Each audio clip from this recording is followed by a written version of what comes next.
Greetings, everyone. Thank you for joining us this morning for our speaker group meeting. Today, we have Heike Kessler-Heiber, who, if any of you are part of the ABI program or have been to the ABI program, everyone in ABI knows Heike.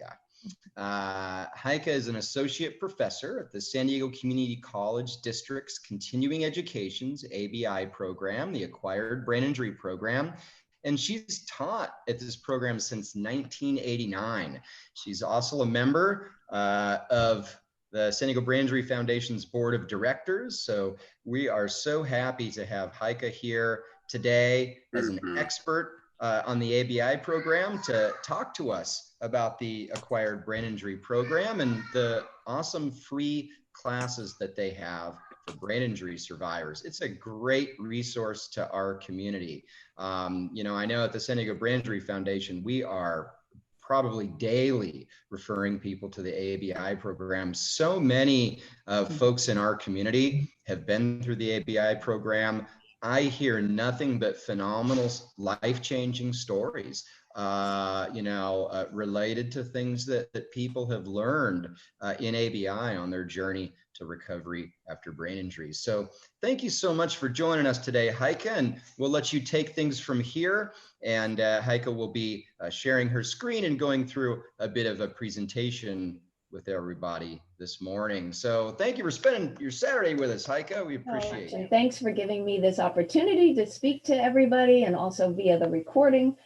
As Chuck mentioned, my name is Heike Kessler-Heiber. I'm a professor over at the ABI program. I kind of help coordinate the largest of the 4 programs and also coordinate the other programs so that we all are pretty much on the same page. I'm also a speech language pathologist.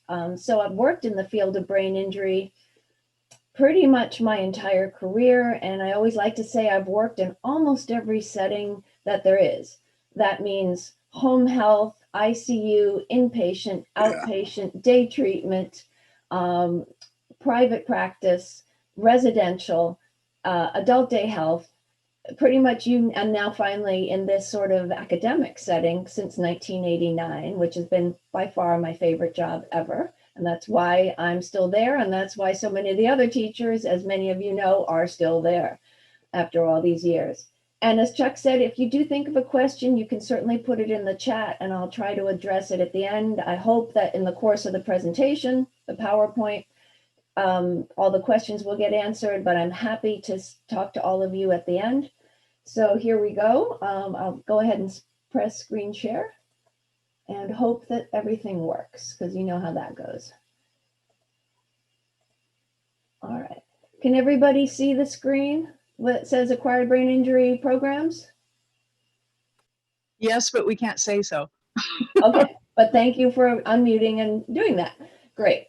So perfect, as you see, there's my background. As I said, I am a speech pathologist, and I've almost my entire career worked with the field of neurocommunicative, neurocognitive communication disorders, cognitive disorders. That's been pretty much my focus. And now how do we get this? Okay, here we have our first technical problem. Oh, there we go. Solved it already, just had to press the button harder. Here we are. I just wanted to give you guys a sense of where the ABI programs fit, because oftentimes people will say that we're at Mesa College and we really are not part of Mesa. One of the 4 programs happens to meet on the Mesa College campus. So you see there the San Diego Community College District. It's a very, very large district in the state of California. It administers 4 educational campuses: City College, Miramar College, Mesa College, and many of you are familiar with those colleges. And then they have a huge continuing education department, which within that, there are many campuses throughout the county of San Diego. And at those various campuses, you can take English as a second language, job training, auto welding, auto upholstery, citizenship classes, basic skills classes, GED, older adults, many other things.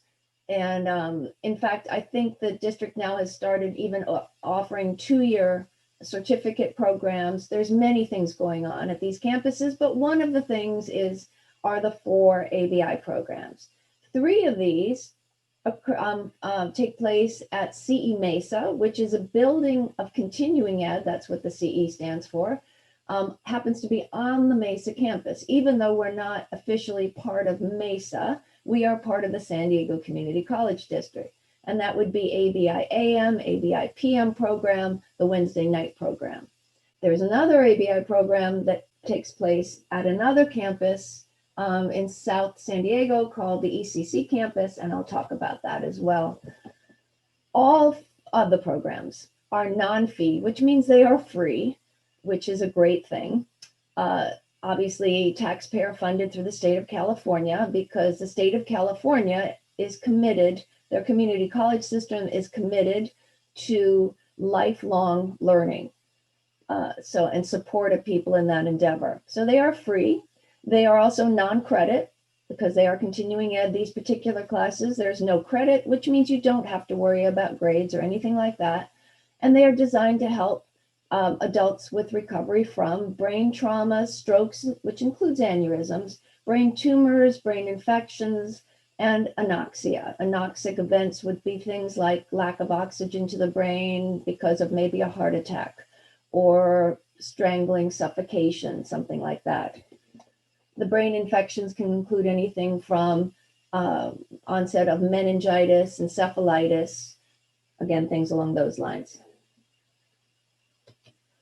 The philosophy of the ABI programs is to provide students with the tools that they need to achieve their goals. We're really big on achieving goals. And those goals can be anything from going back to school. A lot of our students do go on to do that, 2-year, 4-year colleges.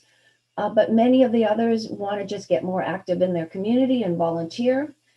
Others want to try to transition back into work, and they might be working collaboratively with Department of Rehab. Many other students want to be sort of work towards living more independently, and also improving their relationships. And so we try to help with all of that. In this respect, it's also a very holistic approach.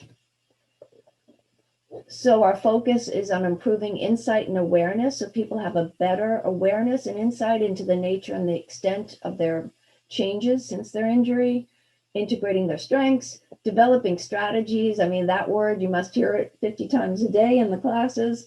Strategies so they're more independent, more accurate, so that your life works and that you can achieve those new goals for yourself. But really, the underlying theme, every class, I don't care if it's called memory strategies, or if it's called impromptu speaking, or if it's called critical issues or yoga, every class is working on rebuilding a sense of self. The way I explain it, not only when we have discussions with the students, but also to anybody who comes visits the program, which happens, on a regular basis, it's people's sense of self has been disrupted. All the things you prided yourself on might have changed literally overnight after a car accident or a stroke. And we want to help you rebuild that sense of self and figure out who that is. And rebuilding a sense of self also includes grieving the loss. And so we want to help with that as well, and help you deal with that. Not just learn the strategies, apply the strategies, but grieve the loss and sort of figure out, how is this new brain working at this point? We have an awesome staff, I think, and as many of you know, most of us have been there pretty much forever. Many speech language pathologists, counselors, rehabilitation counselors. One of our teachers is the lead recreation therapist over at Sharp. We also have paraprofessional support staff, and that means usually graduate students who are studying to become rehab counselors or speech language pathologists. In Zoom times, this is a little different, and I'm going to show you the slides, how they pertain to when we're on campus, but I will in a little bit be explaining how we sort of revamped everything to be off campus in these COVID times. And one of the things that has meant is that we no longer have our paraprofessional support staff, our ed techs. We're hoping, obviously, when we get back on campus, they will be back because they add a lot to the program. And I really have to say, I can't even imagine a more dedicated, passionate staff than what we have at the ABI programs. Every teacher there, and we always say this, we learn as much, if not more, from the survivors, our students, than they learn from us. And really, one of the beauties of the program is how much the students learn from each other. That support, that sharing of stories, that sharing of frustrations, that sharing of strategies is really what drives the entire program. And we try to be very aware and respectful of that. We offer a fall semester and a spring semester, about 18 weeks. They follow a different calendar than the community colleges, than Mesa, Miramar City. So we have our own calendar, continuing ed.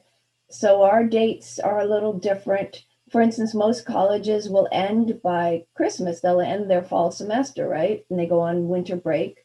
We don't end our fall semester then. We do go on winter break. We come back. We have another 3 weeks in January. And we typically don't start the spring semester till the end of January or even the beginning of February.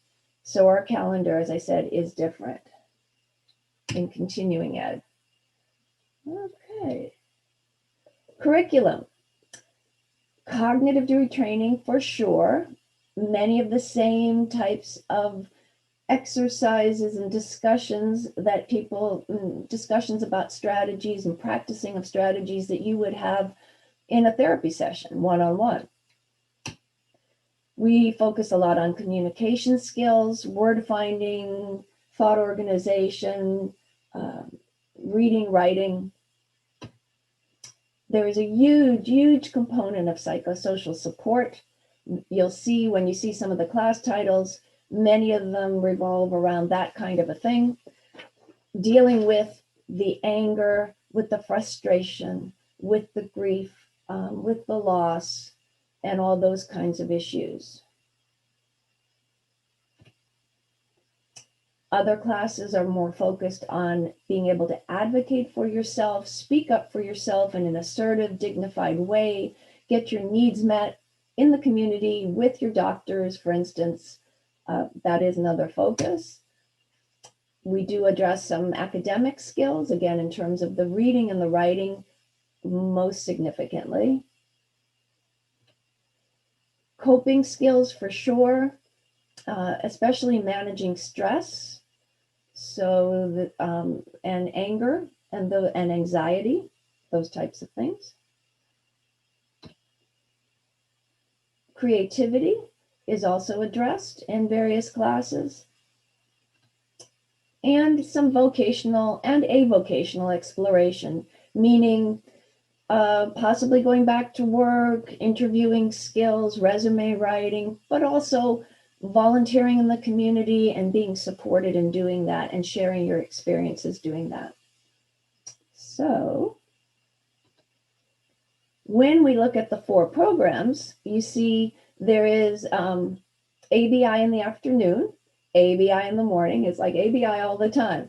ABI in the afternoon, ABI in the morning, and ABI even, there is a Wednesday night program.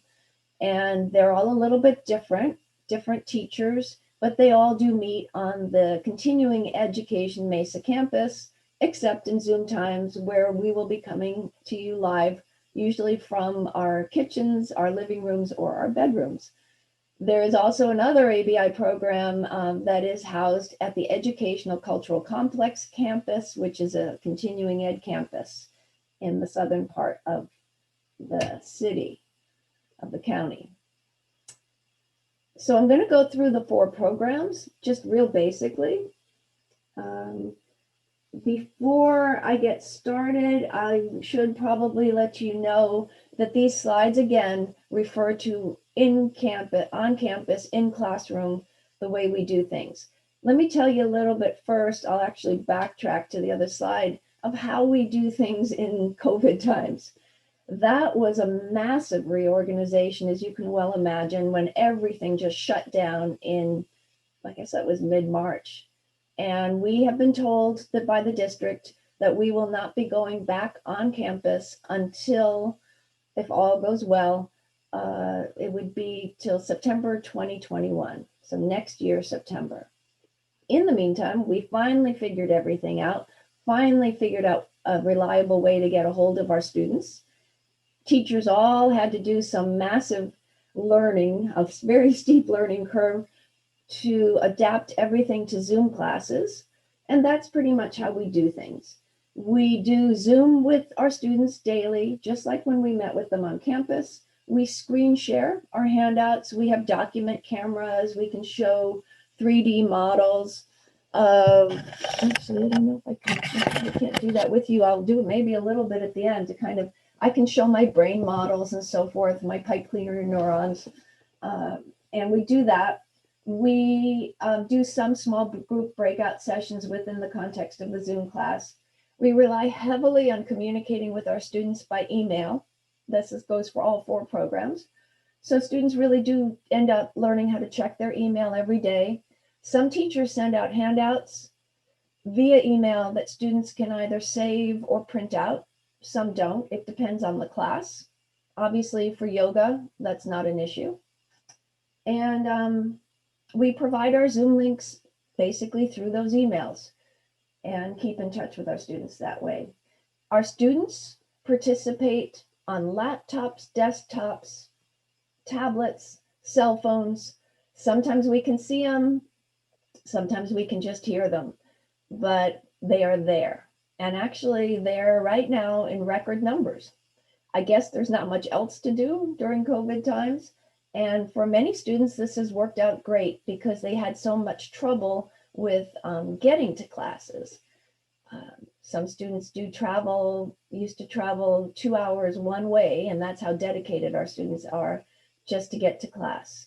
We really miss the on-class experience. Obviously, you lose some really important things when you're not face-to-face, when you're not able to have sidebar conversations, not able to make friends in the same way and make connections, not able to read body language as well.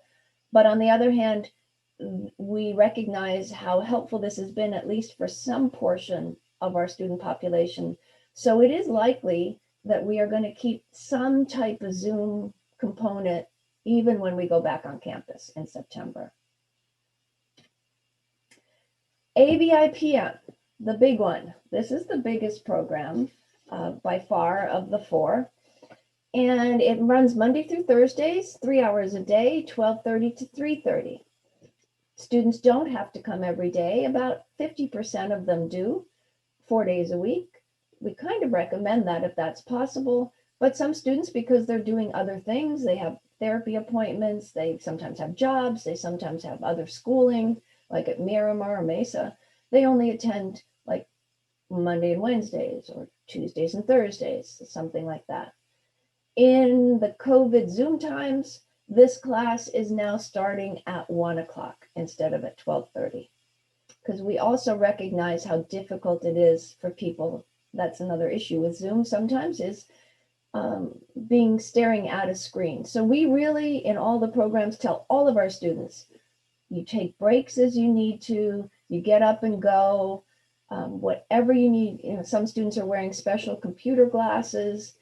We try to be respectful and help people know when we're screen sharing and different things like that. So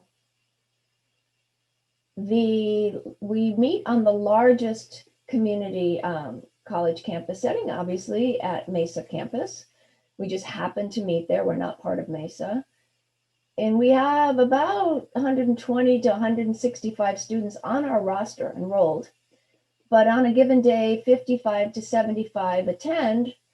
But because we're running 4 classes simultaneously, in every class, there might be a class size of 8 to maybe 40 students. In Zoom times, that's about right. When Zoom times, it's more like 5 to 25 students, but still with about 60 or 70 attending every day. And there's 6 of us teachers that are there on different days. And students have to be able to move between different rooms in the building. Usually announcements first period and then second period. So this is a pretty large, busy program, lots of interactions, different teachers. So it's kind of exciting that way. But for some students, it may not be the right fit, or it may not be the right fit initially. And that's why we offer some smaller programs as well. So you see here, and I don't expect anybody to be able to read this, it's just there to give you an idea of, wow, we do offer a lot of classes, right? There is a first period on Monday with 1, 2, 3, 4 classes. Then there's a break. Then there's a second period on Mondays, 1, 2, 3, 4 classes. Students choose a class, a schedule that they then follow for the entire 18 weeks.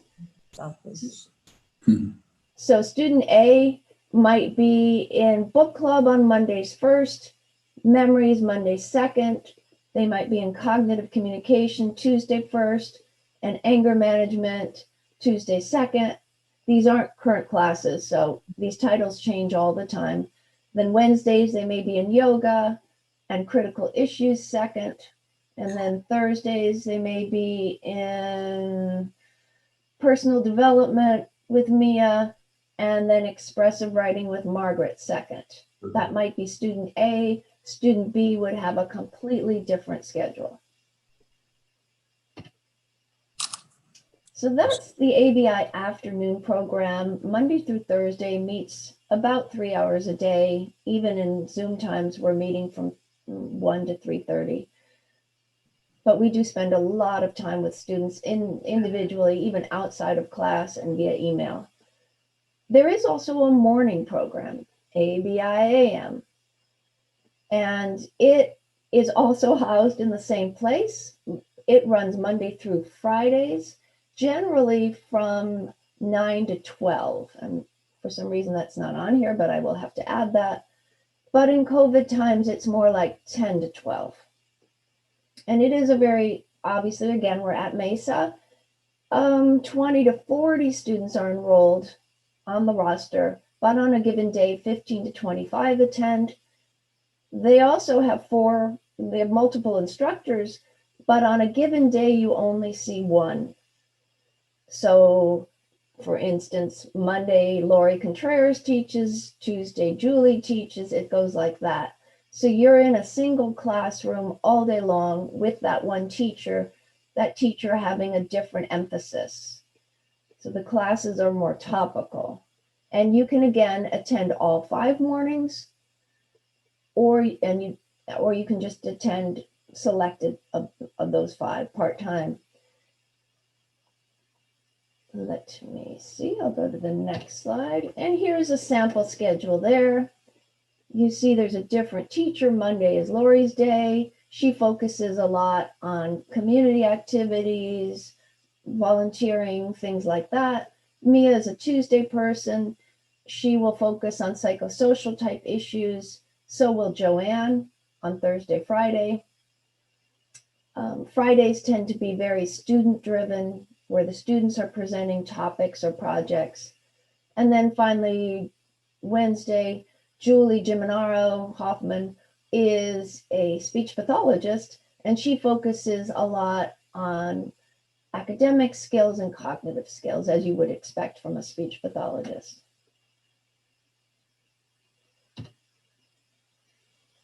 In that program, you don't have to move around. Then we get to ABI. There's another program on Wednesday nights, and it is from 6 to 9 p.m. And it is actually running still the entire time, 6 to 9, although students are encouraged to take breaks, leave when they need to. Another speech pathologist, Margaret Jones, runs that program. She has about 50 or 60 people on her roster on a given night. 15, 17, 27 people might attend. And they work with Margaret. It's very student-driven, very interactive, projects, activities about strategies, brain injury information. An example might be that a student is going to give a presentation about their brain injury to their church group. So they may come into this night class and say, hey, can I practice it with you guys? Can you give me some feedback? And both the instructor and the students will do that. This class has been very valuable for people who are enrolled in school during the day elsewhere, for people who are working during the day and want to come to do something here, like to work on their cognitive retraining. People that maybe just want to tune up. Sometimes there are people who go to both. They go to the day programs and they go to night. In fact, we have some students who would literally come to campus on Wednesdays and go be enrolled in the morning program, be enrolled in the afternoon program, and go to the night program till 9 o'clock at night. So they're really building their cognitive and physical endurance. And I didn't mention that before, but really one of the things that the ABI program can help survivors do is gradually build up their physical and their cognitive endurance. And when people first start attending classes, even if it's just one day a week, they usually tell us, God, they get home and they are just exhausted and they have to take a nap. And over time, we see that endurance build up. And that's a great thing to have happen, because that makes it more likely that you can do other things in your life. So Margaret runs this class, as I said. Sometimes these are former students that come back and just want to have that touchstone of interaction. Finally, there is a fourth program. This is called ABIECC. It is at this is the one that's at a completely different campus in the southern part of the county. It runs Monday through Thursday afternoon, so it is 4 days a week, 12 to 3. I believe their Zoom classes are running close to that. It's a medium-sized campus, a park-like setting, so not as big as the Mesa campus, although our continuing education building that got built for us back in 2011 on the Mesa campus is in its separate little area, a little bit apart from the main part of the campus, which is nice. They have about 20 to 50 students enrolled on their roster, 30 or so attend per day. They have 2 instructors, both of whom happen to be speech-language pathologists. They've both been affiliated, for instance, with the SDSU Speech and Language Clinic. The emphasis you can clearly see here is on speech and language issues, aphasia in particular, aphasia, apraxia, dysarthria. So some of our students that have bigger problems with verbal expression, comprehension, reading and writing due to left hemisphere damage will opt for this program, where they can really focus on those issues. Now, that's not to say we don't have students at the other programs with aphasia. In fact, in the afternoon program, I teach, because I'm also a speech pathologist, I teach an aphasia workshop, and we have about 15 to 20 students in that class. But and some of them also attend the ECC program. So there's a lot of flexibility here for what you can do. The students move in this program at ECC between 3 rooms a day, and their class size can, again, the individual classes in that, because you've got 2 instructors, can range between 10 and 20. There's a little kind of an idea of what they do at ECC. You can see that they have aphasia and speech classes quite frequently, and they also have a computer lab where students can work on aphasia software, for instance. And they also do some brain education. At the afternoon program, we also have access to computers, and some of our classes, like Margaret teaches a computer journaling class, take place up in that computer lab. In expressive writing, that's an in-class, but in computer journaling, I think in expressive writing too, they have access to the computers. So you can work on emailing, on keyboarding, and things like that. What's the criteria for the program? We have been around for a long time. This program, this whole ABI program concept through the community colleges, and in our case through continuing ed, started long time ago. It was basically in 1983 or so. And it started as a small single class that was really focused on socialization and support. And then by 1989, when I joined, it grew really quickly after that.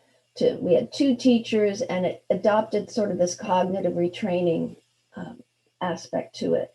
We adopted that and really expanded the program. And then we started the morning program and the ECC program and the Wednesday night program. So it really all grew quite rapidly out of that initial first very small class back in the early 80s. And we were modeling it after another program up the road a bit in Orange County that had just started through their community college called Coastline Community College, ABI program. And they adopted a little bit different of a model because it was college. It did have a fee. It had a beginning and an end time. It had a lot more testing and criteria to be able to access the classes. It had a set curriculum that you had to go through. Well, we looked at that and decided to do ours differently. We decided to go through continuing ed, meaning then they were free. Nobody had to worry about grades or credits. It's open entry, open exit. So people can come and go as they like, as they need to, because we realize people have a lot of other things going on in their life after a brain injury. And we did adopt some of the same criteria.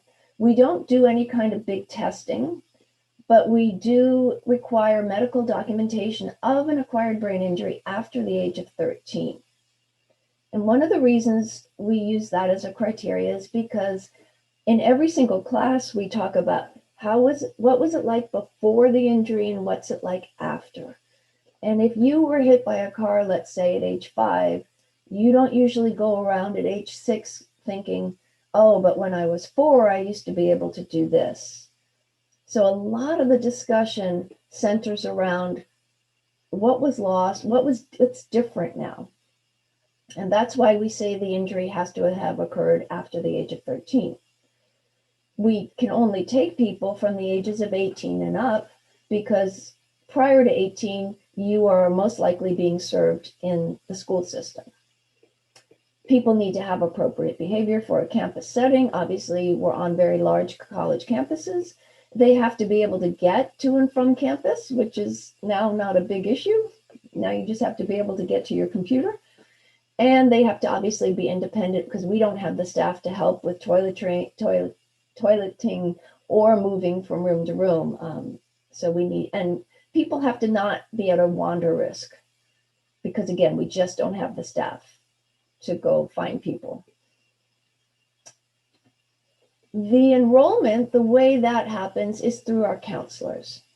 And either counselor really can help you decide and help guide you as to which of the 4 programs would be the best fit for you at whatever stage of recovery that you're at.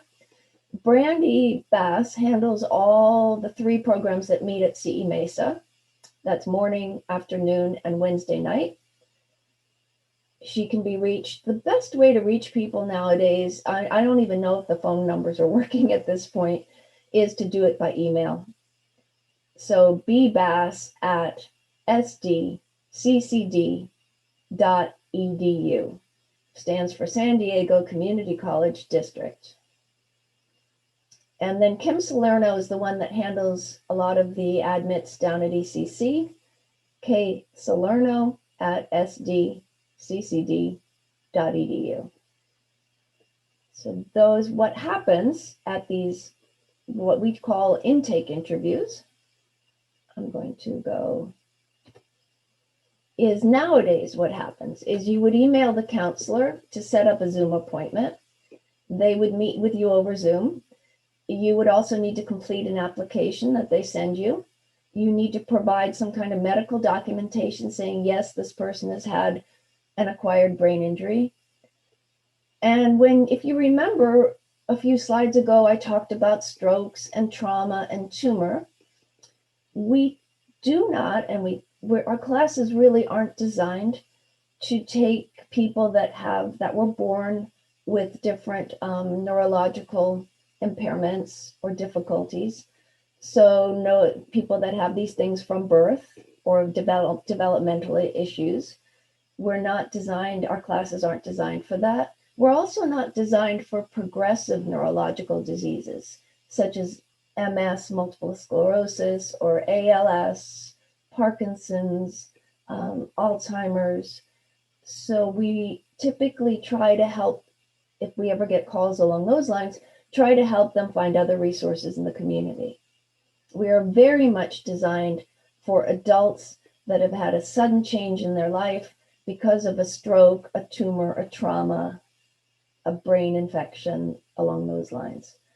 And this can include every level of severity. So in a given class, you could have somebody with a concussion sitting next to somebody who was in a coma for 3, 4, 5, 6 months. You could have somebody with aphasia who was struggling to get out every word, sitting next to somebody but has great recall of what we've done in the classes, sitting next to somebody who speaks very articulately and fluently but doesn't remember what we did 20 minutes ago, sitting next to somebody again with a concussion, sitting next to somebody who maybe is fluent but is having trouble controlling certain behaviors. So we're working on that. So the range of students is very broad, ages 18 to 80. The length of time post-onset is also highly variable. It could be somebody who just had their aneurysm burst 3 months ago versus somebody who had their car accident 30 years ago. People find us at all different stages along the way, or they get referred by their neurologist or by a local rehab hospital. We've had people come from all over the country. We've had people move to San Diego. I'm thinking just even recently from New Mexico, from Washington, D.C., from Virginia, from Boston, from Northern California, just to come to these classes. So that's been a huge boost and blessing for us. But the point is, the range of students is so big, and the magical thing about it is that it works. The support amongst the students is tremendous, and people make friendships and connections that they probably would have never made outside in their previous life. And it makes the program that much stronger. And we really appreciate that. So you're coming in with medical documentation of an acquired brain injury. You meet with the counselor, obviously, and just to let people know, we're not taking any new students right now. They're getting closer and closer to the end of this semester, but the spring semester will begin on February 1st. So this is a good time to start setting up appointments with our counselors in preparation for enrollment next semester. And then they will give you all that information. So I kind of wanted to just summarize some of the benefits of a continuing education model. This is one reason we veered away from Coastline's model, which was a college model, because we really feel it is important to have this open entry, open exit model. Students, survivors after brain injury are dealing with so much after a brain injury, emotionally, physically, in their family, with their whole life circumstances, financially, that we feel they need to have that flexibility. And we always encourage students, even if you leave for a while, even if you're maybe having to deal with some really severe depressive symptoms, or you have to take care of something in your life, you can always, always come back. The door is always open. And frequently students will do that, or they'll need to do that. Sometimes students leave, they come and they think, oh, I'm not sure this is for me. And then they go out and have some other life experiences, and then they come back, which you're welcome to do. Other students go through the program for several semesters, and most students do stay many semesters because you can go on and do other things. You can start a volunteer job and then drop your participation in ABI down to 1 day a week if you want. So sometimes people just come back. We've just recently had students come back after 10, 15 years because they want that connection again. They need that connection again, or they just want to tune up some of their strategies and skills. So all of that is possible. The peer support, the networking I've already talked about is huge.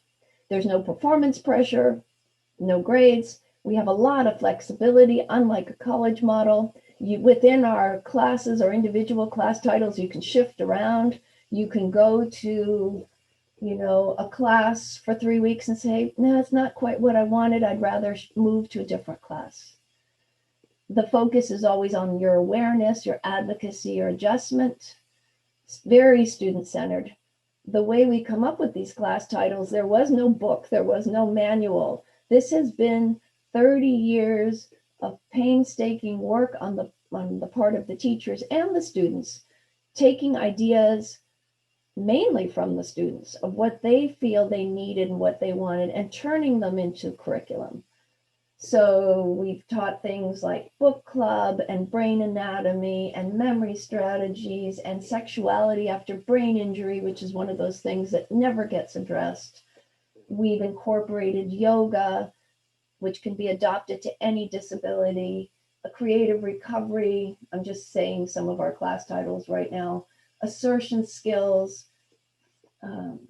We have a class called Let's Start with A, which deals with anxiety, anger, anything else that starts with A.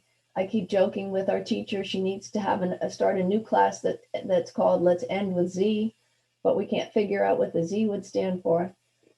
So lots of opportunities and a very holistic approach. Our main focus is really the quality of life.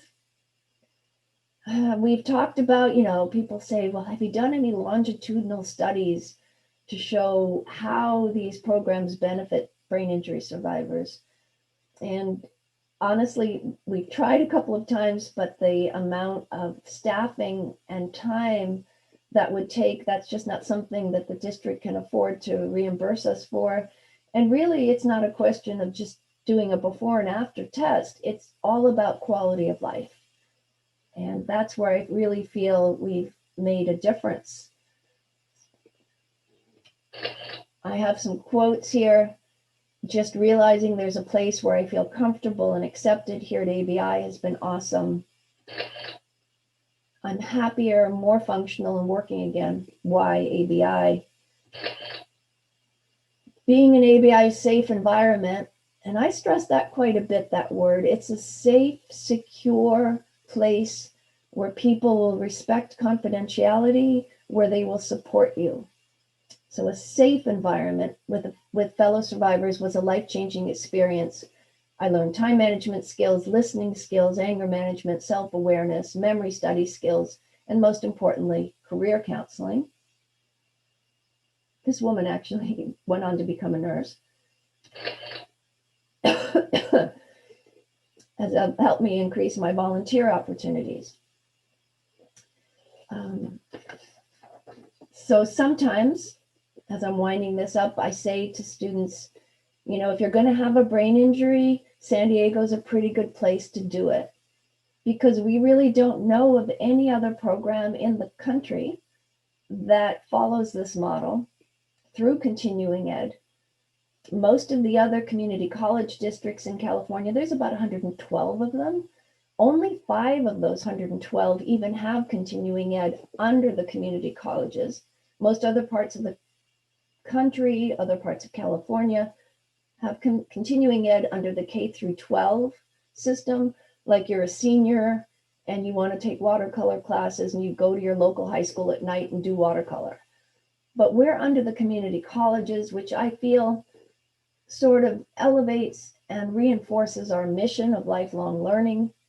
In fact, they are now voting on changing continuing ed to a longer title to indicate how it fits in the community college system here in San Diego. It's now going to be called the college, the San Diego College of Continuing Education, because we're offering more and more certificated classes, and now, and obviously also these non-credit classes like ABI. So I always say it's a great place to have your brain injury, because we are there for you at the kind of what they call the continuum of care. You know, you've got the hospital setting, the rehab setting, the inpatient, the outpatient, the community support groups, but then there's ABI, and it's there for the duration. Because as we all know, brain injury is not a single event in your life that you just, within 6 months, you're recovered and everything goes back to the way it was. It is considered a chronic condition that deserves, a chronic medical condition that deserves a lifetime of support, medical and therapeutic support, just like a heart condition, just like a kidney condition, just like diabetes. And really, that's what we advocate for. And we're happy to be able to offer that kind of support for the long term. Another quote, "I'm confident that no support groups, no doctors, no friends, or even family could have replaced the rigorous brain rewiring that the ABI program provided for me. It gave me a place to belong and a hope to recover." What a difference these classes accomplish for our son. He feels whole again and belongs to a family of education. And this is a huge point for many of our students, that feeling of belonging and of working on yourself and moving forward is real important. And my own applause. This is, I just have to throw this in, Team ABI. Every year our students form Team ABI, and we support the San Diego Brain Injury Foundation with our team, and we participate in the annual Survive Headstrong Walk. We've been doing it since the inception. You kind of see we have every year different t-shirts to identify ourselves. So we're hoping that we'll all be back on track with that come 2021. So I'm going to stop my screen share. Oh, and I see a lot of people have popped on since I last looked. So I would be happy to take any questions or comments. I see a lot of names I recognize. Well, thank you, Heike. Much appreciated. I would love to start off with a couple of questions. First, if you could describe how the ABI program is different from more medical model, like community reintegration programs or day programs, like, we know Scripps and Sharp have day programs and community reintegration programs. Could you describe how ABI is a little bit different and how it might be able to coexist with programs like that? Somebody might be able to do both, right? They could, however, and I probably should have said this at the beginning, we strongly, strongly encourage survivors to get every bit of therapy, one-on-one therapy especially, group therapy, day treatment program, every ounce you can get out of your insurance companies. That is essential to begin with. We see ourselves fitting in after that has all been exhausted, because then there's kind of the rest of your life, right? And so what we really are cautious about, what we don't want to have happen, is insurance companies going, "Oh, well, we'll just send you to this free program and not give you therapy and not let you go to the day treatment program, the day programs over at Scripps and Sharp." No, You deserve that. You need that individualized focus, right? That very small group and one-on-one focus. Then you come to us because the one way we're different is that we're there for the duration so that people can really practice and work and come to new realizations. You, as you well know, in your therapy, you get your 6 weeks, your 8 weeks, maybe your 3 months. You know, when I first started as a therapist, in fact, I was the first therapist at the SHARP Community Reentry Program, the first one they hired when they first started the program way back in the late 80s.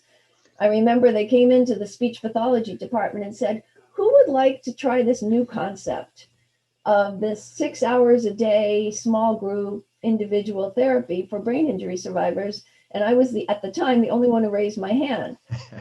And so I was there when I helped sort of start that and do that. And then later I used those group skills and that curriculum I was starting to develop to move over to ABI. So one way it's different is in that way, we can't give you the one-on-one focus, obviously, the way that your therapist can. So that makes it different. It is also different in that you have this peer support network kind of, which I think is very helpful. So it's different in that way too. Well, what a great response. And you also unknowingly segued into my next question, which was the peer support, and mentoring component that exists within the ABI program.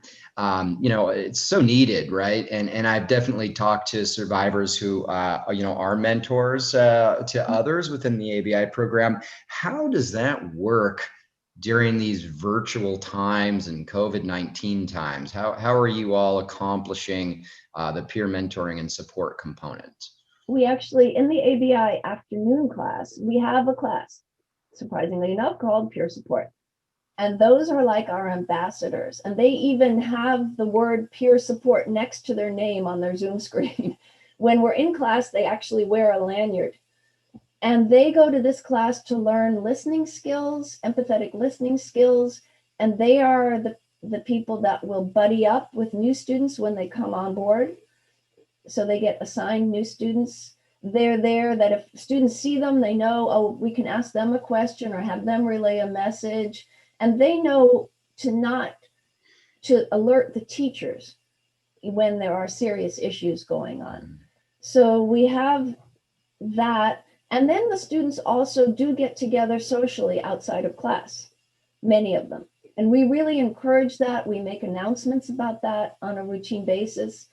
In the ABI afternoon program, I put out a daily email. Nikki knows this, Nancy knows this, several of you, John, a daily email that has a lot of community resources, but we also, you're right, Kurt, we lost that. We had an announcement, half an hour, 20 minutes, where people would talk about, oh, I got to see my grandkid this week, or I had a huge success. I was able to climb stairs for the first time.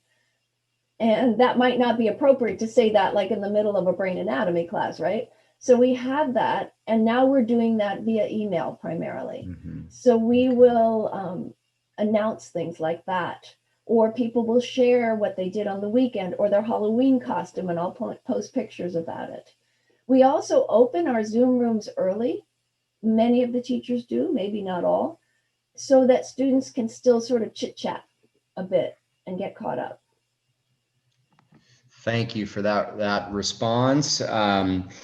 So yeah, I also wanted to mention, of course, that the ABI program is a huge partner with the San Diego Brain Injury Foundation, not only as a referral source. We tell folks about the ABI program, but also in regards to our Survive Headstrong event. I do see something in the chat here right now. Yeah. If one has taken a class for speech and is interested in learning how to read and have social conversations more easily, like word retrieval, Heike, do you have classes specifically geared for that type of situation? Yeah, and it kind of depends. And this is where we'd have to meet with you and talk with you.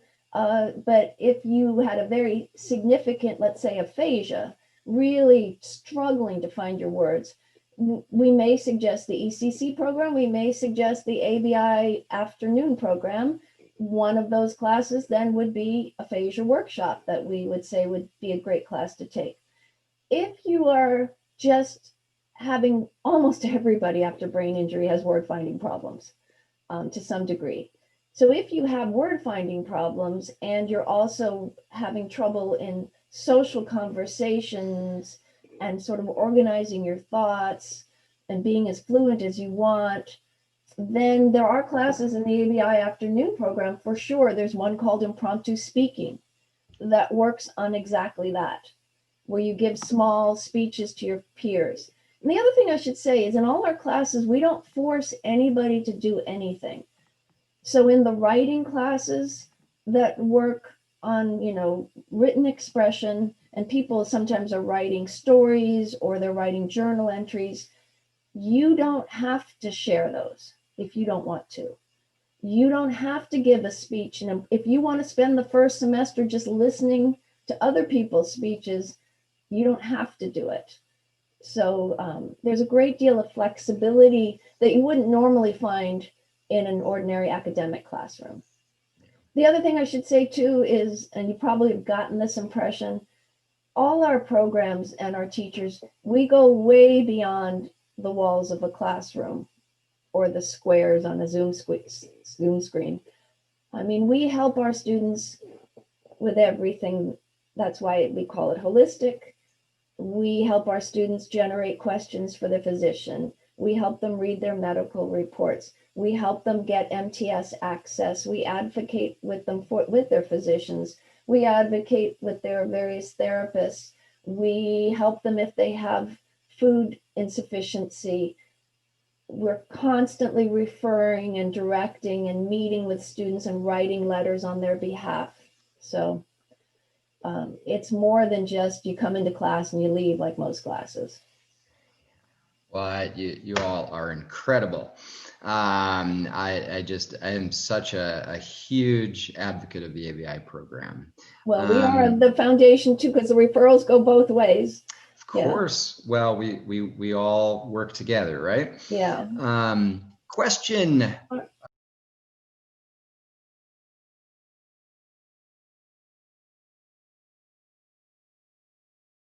Brandy is probably the one. So I am going to put her email again in this.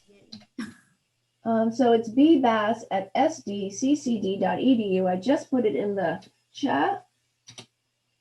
There it is. All right. She's a good person to start with. She is our counselor, and she will get you set up, directed, answer your questions, and so forth. Well, she's been with y'all for about 100 years, right? So she knows. She's been there a while. She's the young person in our group. And young is how many years? Aren't spring chickens. She's like in her early 30s. The rest of us are considerably past that.